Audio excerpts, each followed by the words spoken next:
मग असं कधी झालं का वधू मंडळी वर मंडळी ह्यांनी मागितलं काहीतरी वेगळंच आणि झालं दुसरंच काहीतरी किंवा असं काही गडबड झाली?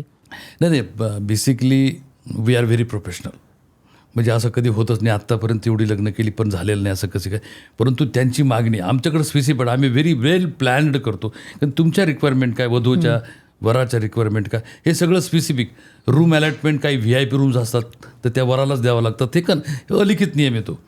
त्याच्यामुळे मुलीला एक चांगली रूम द्यावं लागतं. ते ह्या सगळ्या गोष्टी आधी आमच्या पूर्णपणे एकदम ठरलेल्या असतात. आमची टीम आहे एक 10 लोकांची, 10 वेगवेगळ्या प्रकारचे मॅनेजर्स आहेत.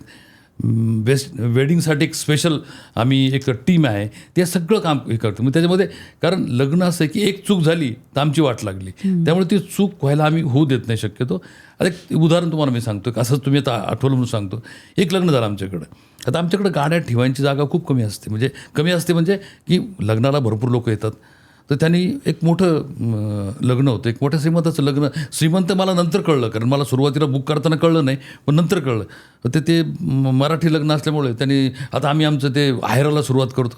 आता म्हणलं हायराला सुरुवात करतो तर ओके, हायराला काय असणार, म्हणजे एकाने ₹1000 दिले, ₹10,000 दिले, ₹25,000 दिले, अशी सुरुवात केली. म्हटलं असं असणार, किंवा कोणी काही ते वस्तू दिली वगैरे. इथून तर पहिली अनाऊन्समेंट त्यांनी केली, मुलाला मुलीच्या काकांकडून एक रेंज रोव्हर आणि डायरेक्टली ती चावी वगैरे मोठी. अरे म्हटलं कुठं ठेवायची, कुठं आता नाही सर तुम्ही पहा, मला माहीत नाही. त्याच्यानंतर मुलीला मुलीच्या काकाकडून एक इनोव्हा. अशा 7-8 गाड्या तयार झाल्या मॅडम. त्याच्यानंतर कानपिळ्याला तो मुलगा आला, मुलाला कानपिळ्यासाठी 2 बुलेट, एक स्कूटर. अरे मी म्हणलं यार तुम्ही, मी गेलो त्या नवरदेवाकडं, मी खालून वरून पाहिलं 2 मिनटं. मी म्हणलं धन्य यार, खरे म्हणजे असं नशीब पाहिजे म्हटलं. असं म्हणजे इतकं एवढं चांगलं की तुला काहीच ठेवलं नाही काय बाकी. म्हणजे पार्किंगला जागा होती का पण? आणि पार्किंगला केली व्यवस्था हवी तशी, कारण ह्या सगळ्या VIP गोष्टी होत्या. असे खूप वेगवेगळे एक्सपिरियन्स येतात की काही काही लग्न मी पाहिले, एक 2-3 मी नाव घेऊ शकत नाही आता, पण काही लग्न अशी आहेत ना की इतके शांतपणे, म्हणजे लग्नामध्ये मंत्र असतात हे मला कळलं त्यावेळेस.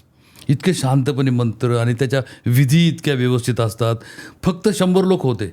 त्यांनी सांगितलं की आम्ही पूर्ण रिसॉर्ट 100 लोकांसाठी बुक करणं, आम्हाला बाकी गर्दी नको, काही नको. प्रत्येक गोष्ट इतकी सायंटिफिकली, म्हणजे धार्मिकदृष्ट्या सायंटिफिकली त्यांनी केली. शांत, गर्दी नाही, काय नाही, धावपळ नाही, एकदम इतकं की. आणि मी ते अनुभवलं की खऱ्या अर्थाने याला लग्न म्हणतात. म्हणजे दिस इज हे फक्त ह्या सगळ्या गोष्टी डेस्टिनेशन वेडिंगमध्येच होऊ शकतात, सर्वसामान्य नाही. आता सर्वसामान्य वेडिंगमध्ये 1000 लोक आले, तुमच्या कुठल्या विधीला वेळ असतो. इतकं सायंटिफिक करतात ते. मग त्यांचं संगीत सुरुवातीचा कार्यक्रम असतो, दुसऱ्या दिवशी हळद असते, नंतर काही लोक साखरपुडा पण इथंच उरकून घेतात. मग नंतर हळद, नंतर त्यांचं काही त्यांचे वेगळे धार्मिक विधी असतात, त्यांचे दैवत पूजणे वगैरे. मग त्याच्यानंतर लग्न, फेरे, म्हणजे मारवाडी समाज असेल तर त्याचे वेगळे विधी असतात, काही गुजरातीमध्ये, मराठ्यांमध्ये वेगळे असतात. त्याच्यानंतर काही म्हणजे साऊथ इंडियन लग्न काही मी केले, त्यांच्याकडून वेगळे असतात काही. आणि ह्या सगळ्या गोष्टी करताना माणसाला आपण आणखीन उत्क्रांत होतो की आपल्याला काय करायला पाहिजे, आणि त्या दृष्टिकोनातून आम्ही करत असतो. ही क्लिप शेवटपर्यंत बघितल्याबद्दल खूप खूप धन्यवाद.